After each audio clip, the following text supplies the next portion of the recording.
Confiscation को भी हम चैलेंज करेंगे। ये फैसला आज का दुरुस्त नहीं है। जो 16 अकाउंट्स जो खुले हैं जिनमें पैसे हैं वो सब्सिडरी अकाउंट्स हैं। सब्सिडरी अकाउंट्स को आप कन्फिस्केट नहीं कर सकते।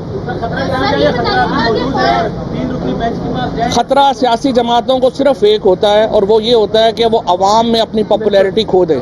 ये खतरा PMLN और पीपल्स पार्टी को है जो आज अवाम में निकल, बेचारे बर्गर तो बाहर खड़े होकर खा नहीं सकते, बाकी उन्होंने क्या सियासत करनी है।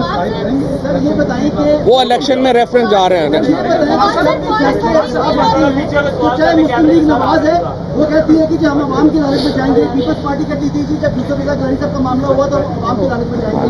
आज PTI की वही बात कर रही है, तो PTI को फर्क होना चाहिए था, वो फैसले को तस्लीम नहीं तो जो रेमेडी है वो चैलेंज। हाँ यही किया, यही कहा आप। मेरा ख्याल आए लेट है, आपने सोना नहीं जी। ये बताइएगा कि फॉरेन फंडिंग में और ममनुआ फंडिंग में आपके नजदीक क्या डिफरेंस? नहीं, फॉरेन फंडिंग में तो ये फर्क है ना कि फॉरेन गवर्नमेंट्स जो है वो पार्टी को फंड कर रही हों। जैसे कि अभी फारूक ने और मलिका ने कहा कि आप जरा JUI की फंडिंग निकालें ना और देखें कि जो सैफुल इस्लाम कज़ाफ़ी थे वो तशरीफ़ लाए थे यहाँ पे, तो कैसे आए थे और वो क्या करने आए थे। तो जरा फजलुर रहमान साहब की फंडिंग जब आप निकालेंगे तो तब आपको पता चलेगा फॉरेन फंडिंग क्या होती है। और एक और ब्रादर मुल्क की बुलेट प्रूफ गाड़ियों के ऊपर और हेलीकॉप्टरों के ऊपर नवाज शरीफ कैंपेन करते रहे। आपने सवाल पूछा है भाई, ऐसा मैच कराया था जिसमें पेशावर को गालियां दी गई, फैसलाबाद को गालियां दी गई। अच्छा, फंडिंग तहरीक इंसाफ ने इनको दी गई। मैच आपका क्या मौके से? अच्छा, पहली बात तो यह है कि ये जो मैच की तो फंडिंग ही नहीं थी, ना ही वो फंडिंग यहाँ पे आई। वो डिनर की फंडिंग थी। डिनर का कोई जो है वो ऐसा इशू नहीं था। अब मुझे नहीं पता कि ये किसने कहा कि आपको गालियां दी गई। गालियां देकर थोड़ा फंडिंग दी जाती है जी। हाँ, आपने कहा कि जो ऑडिट करके एक दस्तावेज खान साहब को दी गई उसमें अगर कुछ तफसीलात होंगी तो उन्होंने डिटेल से नहीं पढ़ी होंगी, लेकिन साइन तो उन्होंने किए ना। नहीं, देखिए कानून क्या फंड्स आते हैं, पहले डिक्लेरेशन आती है। जैसे यहाँ पे डिक्लेरेशन आई इलेक्शन कमीशन में, आरिफ नकवी साहब ने फॉर एग्जांपल फंड किया तो उन्होंने इलेक्शन कमीशन में भी अपना एफिडेविट दिया, उन्होंने ब्रिटिश लॉ में भी अपना एफिडेविट दिया कि ये कानून के मुताबिक है। उसके बाद दूसरे मरहले के ऊपर आपका जो अकाउंटेंट है वो सारे वो वेरीफाई करता है। उसके बाद वो चेयरमैन को रिपोर्ट देता है कि जी ये वेरीफाइड अकाउंट्स हैं, तो आप बिलीविंग ऑन दिस प्रोसेस आप साइन करते हैं। देखिए बात ये जो मिस डिक्लेरेशन की बात हो रही बार बार, मिस डिक्लेरेशन उस सूरत के अंदर है कि अगर कोई पैसा हमें वसूल हुआ और हमने अपने बैंक अकाउंट्स में जमा ना करवाया, वो जमा है। इसके अलावा जो पॉलिटिकल पार्टी आर्डर 2002 की शिक नंबर 13 है, वो ये डिमांड करती है कि आपने अपनी आमदन, अखराजात, असासे और जो वाजिबात हैं उसकी ऑडिटेड रिपोर्ट जमा करवानी है। वो ऑडिटेड रिपोर्ट उसी कानून के मुताबिक जो है वो खान साहब ने सर्टिफाई करके जमा करवाई है। यहाँ कुछ ऐसा नहीं हुआ कि इमरान खान का कोई जाती अकाउंट है जिस तरह नवाज शरीफ के अकाउंट में मिस डिक्लेरेशन थी, या इमरान खान के किसी पर्सनल अकाउंट के अंदर किसी किस्म की कोई मिस डिक्लेरेशन नहीं है।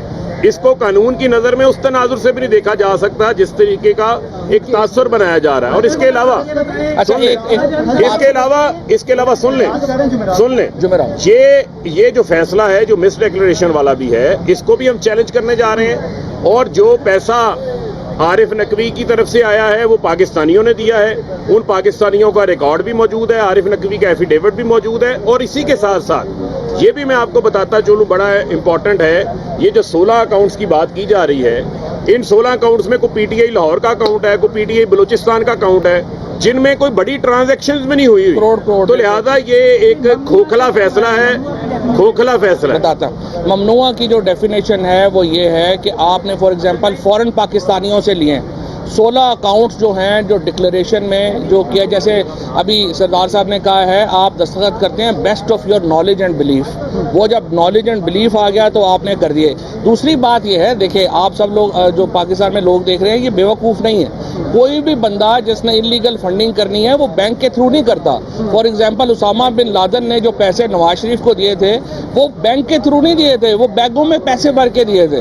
अगर आपने इलीगल फंडिंग करनी है वो लोग डॉलरों में बैगों में भर के देते हैं। हम ये काम नहीं करते, ये काम जरदारी साहब का, नवाज शरीफ का, इन लोगों का रहा है। बहरहाल एक और कामयाबी है आज पाकिस्तान तहरीक इंसाफ की, अल्हम्दुलिल्लाह एक और जो इन्होंने हवा बनाया था वो निकल गया।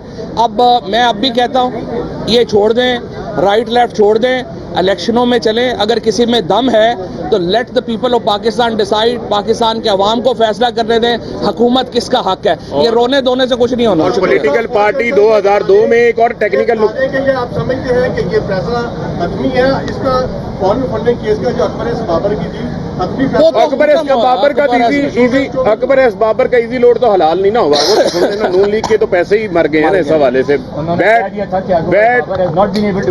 अकबर एस बाबर की तो बैड इन्वेस्टमेंट है। और एक और टेक्निकल नुक्ता बताना चाहता हूँ आपको, जो एक मिनट जो पॉलिटिकल पार्टी ऑर्डर 2002 है, पॉलिटिकल पार्टी ऑर्डर 2002 के अंदर मल्टीनेशनल का जिक्र है, किसी फॉरेन कंपनी का जिक्र नहीं है। तो वुल्टन को जो है, वुल्टन के जरिए पैसे सिर्फ आए हैं और बैंकिंग अकाउंट में आए हैं। उस कंपनी का पॉलिटिकल पार्टी, एक मिनट रुकने, पॉलिटिकल पार्टी ऑर्डर 2002 को वादे तौर पे पढ़ने, उसमें किसी किस्म की फॉरेन कंपनी का जिक्र नहीं है।